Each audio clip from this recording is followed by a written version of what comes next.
Europe 1, la France bouge. Demain, au travail. Audrey Dervelois, vous êtes donc la présidente de Sanofi France. Sanofi lance tout le mois de mai une grande opération de recrutement. Oui, alors c'est vrai que je vous l'ai dit, pour commencer, on a un laboratoire ancré en France et engagé, et notamment sur la politique des jeunes. Donc on lance une campagne qui s'appelle Place d'avenir, c'est la 3e édition. Donc c'est notre campagne nationale pour recruter des jeunes, donc des stagiaires, des alternants, donc 1600 jeunes qu'on souhaite accueillir.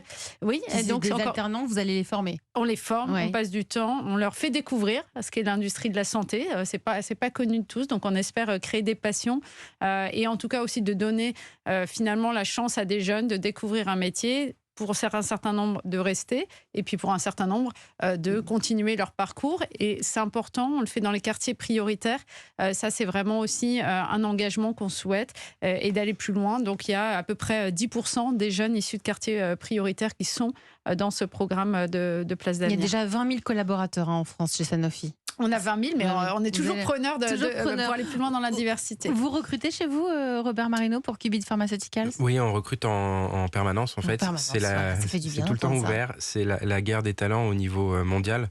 On était 15 en juin de l'année dernière. On est plus de 50 à Paris, à Boston.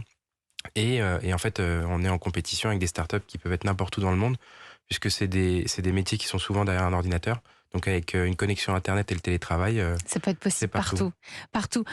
Audrey Dervelois, il y a aussi un engagement très fort avec les JO 2024, puisque vous allez être sponsor.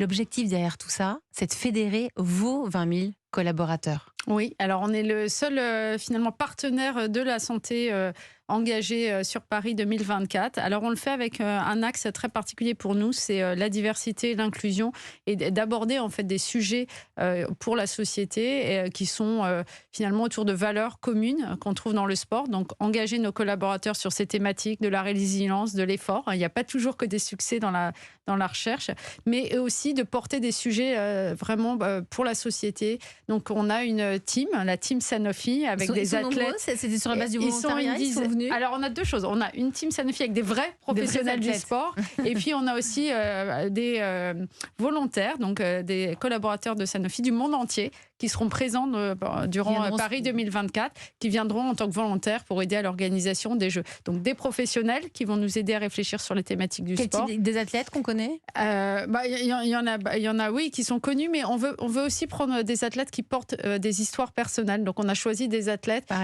en situation de handicap qui ont été touchés par la méningite.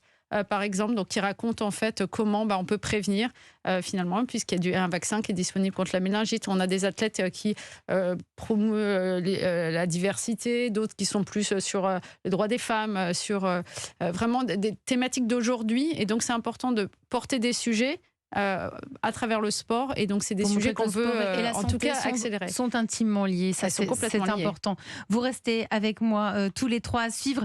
Que sont-ils devenus, ces la belle histoire de la France bouge?